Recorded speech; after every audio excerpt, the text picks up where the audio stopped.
अब मैं थोड़ा बलि प्रथा पे आपसे बात करूंगा, क्योंकि इसके बारे में हमने इस पॉडकास्ट की रिकॉर्डिंग से पहले भी बात की थी और बड़ा ही अच्छा मुझे ज्ञान मिला उससे।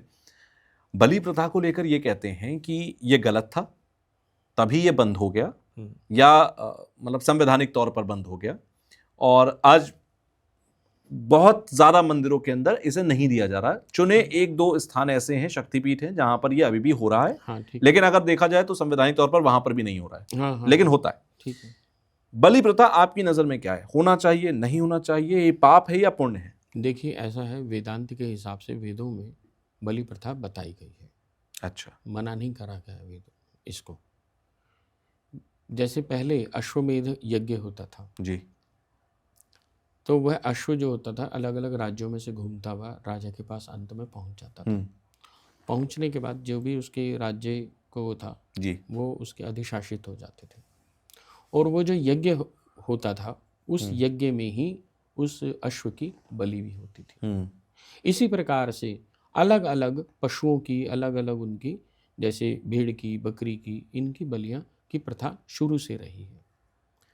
हाँ, ठीक है, आज कानून की व्यवस्था या जो भी है इनकी वजह से बलियां प्रतिबंधित हैं, परंतु अगर हम इसका तांत्रिक महत्व समझें तो वही समझ में आता है कि जिस समय में ऐसा नहीं है, ये एक तो पहले तो ये हमें समझना होगा, बलि इसलिए नहीं दी जाती कि मुझे स्वाद के लिए है, कि स्वाद है आज बकरा खाना तो चलो बलि दे दो। आजकल क्या एक और सिस्टम चल गया, शराब पीनी है घर में तो मना है तो चलो भैरव को चढ़ा दो, ये प्रसाद के रूप में लिया। नहीं, वो गलत है, वो स्वाद के लिए पी रहे हो, वो नहीं है। ये बाबा का प्रसाद, माई का प्रसाद नहीं ये होता। सब नहीं, ये सब बेकार की बात है। जो विशेष यज्ञ होते थे या सब थे, उसमें जो माई को भोग लगता था, तो उसमें जो बलि होती है उसमें बलि के बेकायदा विधान होता है। उस विधान में उनके मंत्र चलते हैं, क्योंकि आपने उस जीव को मुक्त करके उस ब्रह्म से मिलवा दिया, उस ईश्वर से उसकी आत्मा को संश्लिष्ट करा दिया। लेकिन फिर सवाल ये आता है कि हम होते कौन हैं? किसी भी जीवित व्यक्ति जैसे हमने जन्म नहीं दिया उसको मारने वाले हम होते कौन हैं? नहीं, हम कोई नहीं होते हैं, लेकिन हम बात कर रहे हैं तंत्र की, हम बात कर रहे हैं वेदांत की, हम बात कर रहे हैं पुरानी परंपराओं की। क्योंकि क्या है ना, बहुत सारा घालमेल हो गया है। जब घालमेल हो जाता है, वैष्णव संप्रदाय इन सब बातों को मानता है, लेकिन शाक्त और शैव कभी भी बलि के विरोध में नहीं था। वैष्णव संप्रदाय और जैन संप्रदाय बलि के विरोध में रहे। ठीक है, एक समय में क्या था कि वैष्णव संप्रदाय का आधिपत्य हो गया, क्योंकि बहुत बड़े बड़े राजा जो थे वो वैष्णव हुए या जैन हुए या जो भी हुए, तो उनके राज्य में वो बातें मानने लगे। ठीक है, उनको मानना चाहिए, उसमें कोई बुराई बात नहीं है। देश दिशा और काल का हमारे यहाँ प्रबंधन है। यदि आप हिमालय की तलहटी पे रह रहे हैं और वहाँ खूब ठंड है, -20 डिग्री है, और अगर वहाँ मांस भक्षण नहीं कर रहे हैं या इस तरह का नहीं ले रहे हैं भोजन, तो व्यक्ति वैसे ही मर जाएगा। तो वहाँ देश दिशा और काल इन सब का, हाँ, आप अननेसेसरी, जैसे मैंने अभी पहले ही बोला, अपने स्वाद के लिए किसी को मार करके आप खा रहे हैं, ये पाप कर्म है। क्या यहाँ पर ये पाप और पुण्य, आपने पाप कर्म कहा, पाप क्या है और पुण्य क्या है, इसका फैसला कैसे होगा? देखिए, पाप और पुण्य का फैसला मैं बहुत ही महीन उसमें समझता हूँ। जैसे धर्म से पाप और पुण्य की समझना चाहिए हमें कि भाई पाप और पुण्य क्या है। अब कानून की दृष्टि में जो 1947 के बाद भारत का एक कानून बना, उस कानून के बनने के बाद, अब जैसे मैं अभी चर्चा भी आपसे कर रहा था कि मान लीजिए कोई पुराने समय में जितने भी राजा होते थे वो 2-2, 3-3, 4-4 पत्नियां भी रखते थे, हमारे ऋषि भी रखते थे, और उनके आगे संतानें भी होती थी। ब्रह्मचर्य का मतलब ये नहीं था कि आप जो है संतान नहीं कर सकते। हमारे जितने भी ऋषि मुनि हुए सभी सपत्नी रहे हैं और सबकी संतानें भी हुई हैं। अगर सबकी संतानें नहीं होती तो सबके आगे वंश कैसे चलते? बिल्कुल, तो सबके वंश चले, हम सब किसी न किसी ऋषि की संतान ही हैं, तो संतान, इसका मतलब उन्होंने कहीं ना कहीं संभोग करा है, तभी तो जी। उसके बाद है। अब जब संभोग हुआ तो इसका मतलब तो क्या आप क्या हो गई, भगवान कृष्ण की जो संतानें हैं वो बिना संभोग की हुई है, राम ने जो लव और कुश हुआ तो वो क्या मतलब हुआ, तो क्या वो ब्रह्मचर्य को नहीं जानते थे क्या? तो पाप और पुण्य कर्म कौन निर्धारित करेगा? क्या कानून बनाएगा या धर्म बनाएगा? आज कानून में हिंदू धर्म के हिसाब से यह है कि आप एक शादी कर सकते हैं जी। तो आपने एक शादी कर ली, अब मान लीजिए आप दूसरी एक और पत्नी ले आते हैं तो सारे अड़ोसी पड़ोसी भी, और कानून तो जो करेगा वो करेगा ही करेगा, बिल्कुल। लेकिन अड़ोस पड़ोसी क्या सबसे पहले कहेंगे, रिश्तेदार ये कहेंगे तूने पाप किया है। परंतु यदि आप ऐसा समझे कि मान लीजिए आज 2040 आ गया और 2040 के बाद एक कोई कानून में इस तरह का प्रावधान आ गया कि भाई आप 3 शादी कर सकते हैं, तो उसके थोड़े दिनों बाद सब मान लीजिए शादी करें तो सब क्या कहेंगे, पाप नहीं है तो ठीक तो है। तो पाप और पुण्य क्या कानून बनाएगा? नहीं, धर्म बनाएगा, आवश्यकताएं बनाएंगी। और धर्म क्या है? धर्म का मतलब है आप जो आपको ड्यूटी है, पिता का पुत्र के प्रति क्या धर्म है, पुत्र का राष्ट्र के प्रति क्या धर्म है, पुत्र का व्यक्ति का जो है राष्ट्र के प्रति क्या धर्म है, पुत्र का पिता के और माता के प्रति क्या धर्म है, अपने आगे संतानों का प्रति क्या धर्म है। ये जो धर्म है, जो ड्यूटीज जिन्हें बोला जाता है, मंदिर में जाकर के घंटा बजाना ये धर्म नहीं है, बिल्कुल भी नहीं है। आप भले ही अद्वैत वेदांत ये स्पष्ट रूप से बताता है कि जब आप अपने अंदर में ही ब्रह्म को जागृत कर लेते हैं, उस शिव को जागृत कर लेते हैं, तो एक ऐसी स्थिति जागृत हो जाती है जब आप शिव में परिणत हो जाते हैं, तो आपको मंदिर जाने की आवश्यकता नहीं होती, तो आप स्वयं शिव हो गए। उस शिव की यात्रा के लिए तो हम सारा कर्म कर रहे हैं, क्योंकि हम सब शिव से प्रसन्न होकर आए हैं पुनः शिव बनने के लिए। अब ये भी तो एक कर्म है, उसने भेजा तो हमें इसलिए था कि जा स्वयं को पहचान, और हम यहाँ आकर के इस मेले में भूल गए कि शिव कौन और मैं कौन। हम तो इस काम में लग गए कि भाई पत्नी बनानी है, धन बनाना है, समाज में नाम प्रतिष्ठा बनानी है, पर जो असली काम करने आए थे तभी तो वो दोबारा भेजता है, अरे भाई जिस काम के लिए भेजा था वो तो करा ही नहीं, फिर क्या करूं, जा दोबारा। जो मोह है जी, वो मोह जिस पत्नी के लिए, जिस बच्चे के लिए, जिसके लिए भी वो मोह है, उस मोह से बढ़ बढ़ कर जब 1-2 जन्मों में जब वही पत्नी प्रॉब्लम क्रिएट कर देती है या वही पति प्रॉब्लम क्रिएट कर देता है, तब हम कहते हैं कि हमें पत्नी नहीं चाहिए, हमें वो नहीं चाहिए। तो अब हमारा उसका प्रति मोह खत्म हो जाता है, और जब ये मोह खत्म हो जाता है तो अगले जन्म में हमारा यहाँ से स्टार्ट होता है कि एक मोह खत्म हो गया, फिर दूसरा मोह खत्म हुआ, फिर तीसरा मोह खत्म हुआ। जब ये सारे मोह खत्म, धर्म अर्थ काम मोह, लोभ और मोक्ष, तभी तो मोक्ष की प्राप्ति होगी। बिल्कुल। जब हम उस तरफ चल ही नहीं रहे तो कैसे होगा? हमें बस अंदर में ये बिठा करके चलना है कि मुझे यहाँ गंतव्य, मेरा स्थान ये है और रास्ता ये है। आज जब हम शिमला की तरफ चल पड़े और रास्ता सही है तो भले ही देर से पहुंच तो जाएंगे। हमें हमारे धर्म अर्थ काम और मोक्ष है जी। धर्म पहले, फिर अर्थ है, फिर काम है। हमने कहीं भी काम को ऐसा नहीं माना कि गलत चीज है, काम भी आवश्यक है, क्योंकि काम नहीं होगा, काम एक बीज स्वरूप है। क्लीन बीज जो है माँ काली का, काम कामनाओं को उत्पन्न करने वाला है। काम यदि है व्यक्ति में तभी तो कामनाएं जागृत होंगी, और मोक्ष भी एक कामना है, ब्रह्म को पाना भी एक कामना है। बिल्कुल। बस वो कामना को दिशा दिखानी है आपको कि मुझे संसार पाना है या मोक्ष पाना है, ब्रह्म को पाना है, उस भगवती को पाना है। अब इसी पाने के लिए ही हम नए नए आयोजन करते हैं, नए नए प्रयोजन करते हैं, चाहे वो यज्ञ हो।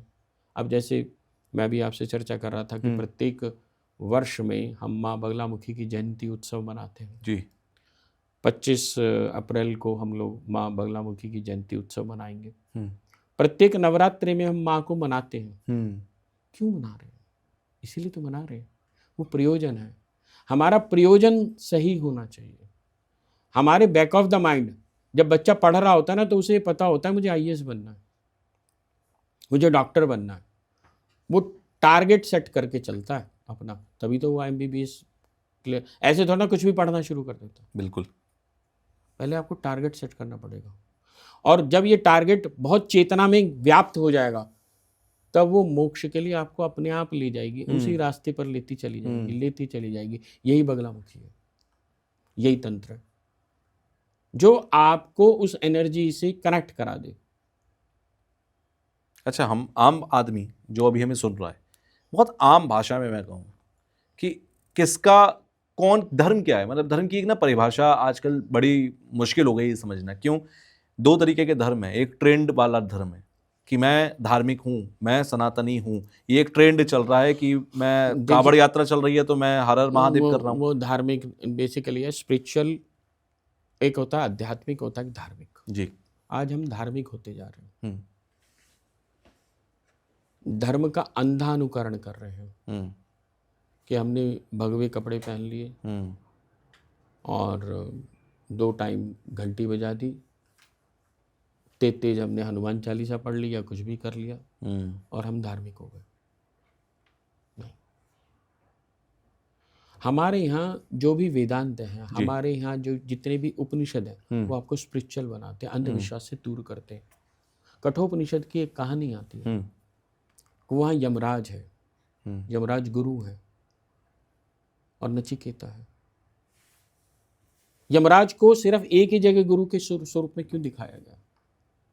क्योंकि गुरु को कठोर होना चाहिए, तभी वो मोक्ष दिलवा पाएगा। जब हम बचपन में पढ़ते होते थे तो जो हमारे मैथमेटिक्स के या कोई भी टीचर आते थे, जैसे ही आते थे हमें लगता था यार यमराज जैसा हो, बिल्कुल यार अब तो हिल नहीं सकते, अब तो ऐसा नहीं कर सकते, बिल्कुल जैसे कहते ना भाई मौत आ गई यार।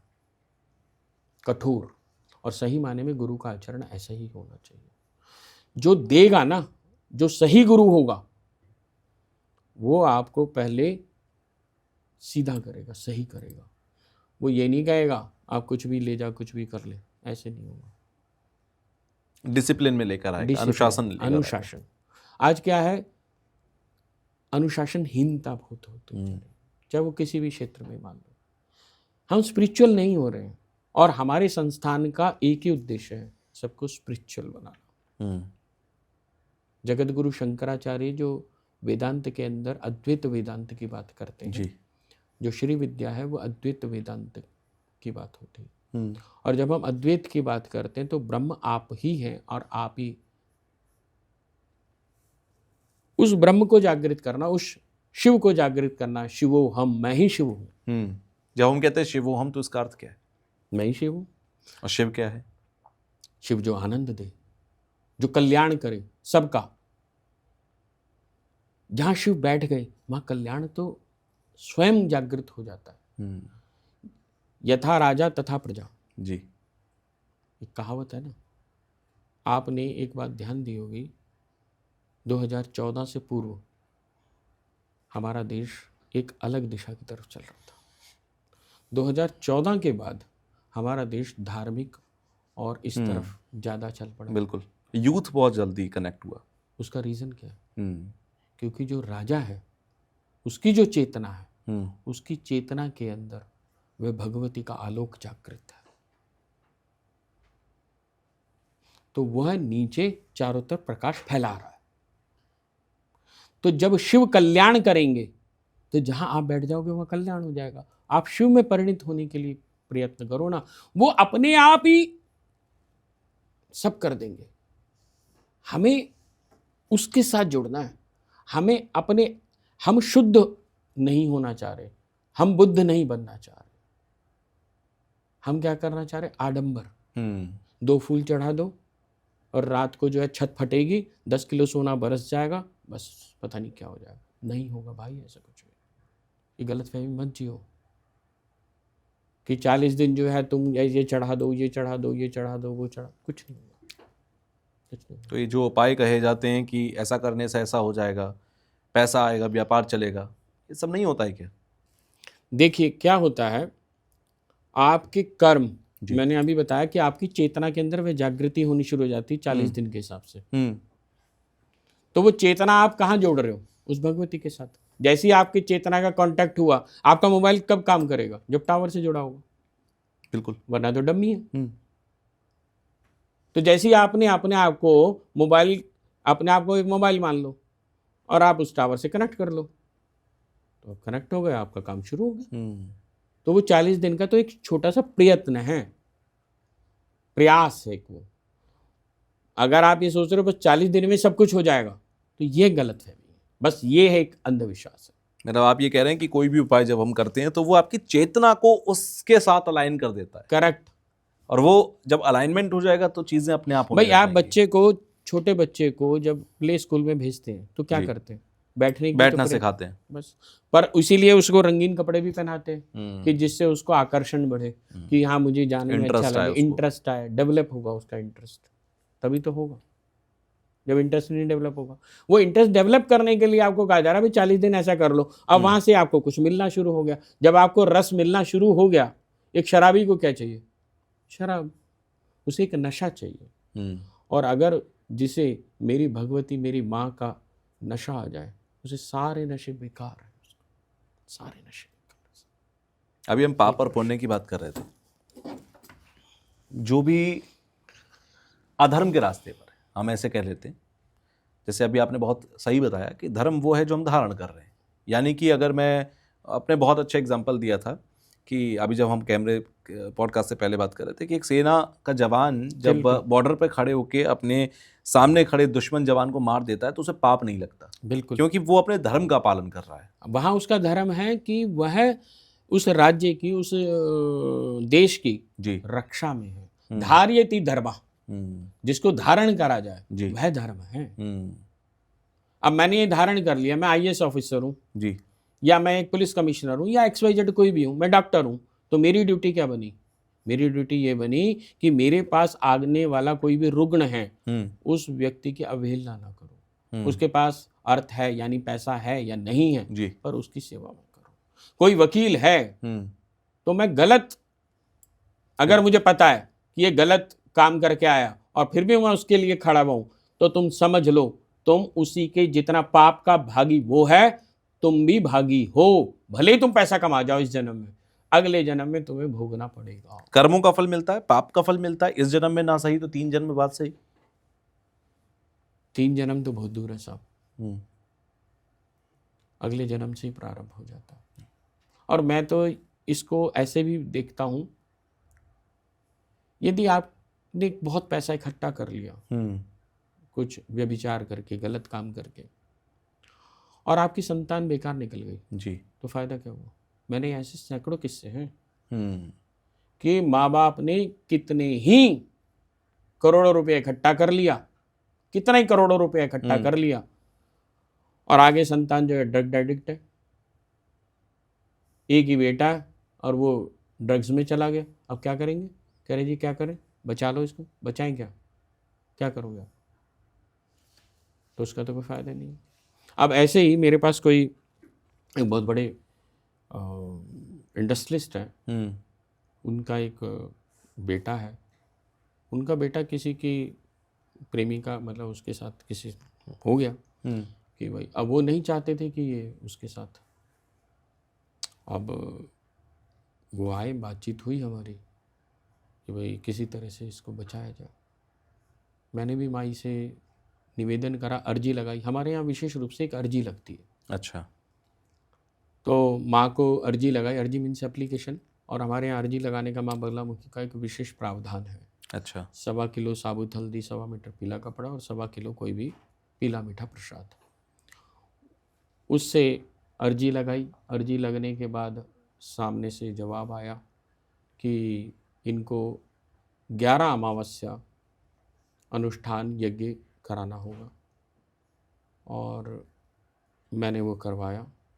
माई की इतनी अपार कृपा हुई, 11वां यज्ञ जब कंप्लीट हो गया, उसके लगभग 5 से 7 दिन बाद वो लड़का और लड़की आपस में लड़ पड़े। अच्छा। और इतने भयंकर लड़ पड़े, इतने भयंकर लड़ पड़े कि लड़के ने आकर के अपनी माँ को बोला, माँ मुझे उसकी असलियत पता चल गई है। वो सिर्फ हमारे पैसे के लिए हमारे साथ जुड़ना चाहती थी। अब आप ये समझिए, जो आदमी 4400 करोड़ रुपए का टैक्स जमा करा रहा है, कोई पेनल्टी, तो कितने बड़ी हस्ती होगा वो। बिल्कुल। तो उसका बच्चा, नेचुरल हर कोई ये चाहेगा कि मेरा बच्चा गलत जगह ना जाए। तो उन्होंने ऐसे करवाया और वो हो भी गया। और वो माँ प्रत्यंगिरा का, ये मैंने जो यज्ञ मैं आपसे बता रहा हूँ, माँ बगलामुखी का और माँ प्रत्यंगिरा का सम्मिश्रित मंत्रों का अनुष्ठान और यज्ञ हुआ, उनको फल परिणाम मिल गया। पर वही है, ये एक सीमित है। अब अगर यही बच्चा या ये कोई भी व्यक्ति है, ये माँ से डायरेक्ट जुड़ा रहे, तो उसकी चेतना जागृत हो जाएगी, तो उसके गलत में आने वाले संपर्क में व्यक्ति वैसे ही नहीं आएंगे। मेरी माँ सबसे पहले क्या करती है, जो गलत सराउंडिंग लोग होते हैं उनको दूर भगा देती है। वो आपके गलत जो दोस्त हैं, मित्रगण हैं, वो उसमें रहने ही नहीं देगी, भगा देगी। आप एकांकी हो जाएंगे, अकेले हो जाएंगे। और लोग सोचते हैं हमारे साथ गलत हो रहा है, गलत देखो मेरे अपने दूर हो रहे हैं अपने, क्योंकि वो उसका हित नहीं चाहते, अहित चाहते हैं। उसको ऐसा लग रहा है कि मेरा हित वाले हैं, हित नहीं है, अहित वाले। बगलामुखी मैं बता रहा हूँ, उनका न्याय इतना, अगर किसी को, मैं बार बार एक ही बात बोलता हूँ कि अपने प्रारब्ध ठीक करने हैं, अपने कर्म ठीक करने हैं, कोई गलती से पाप हो गया, कुछ भी हो गया, तो माई की शरण आ जाओ। बगला शरणम गच्छामि।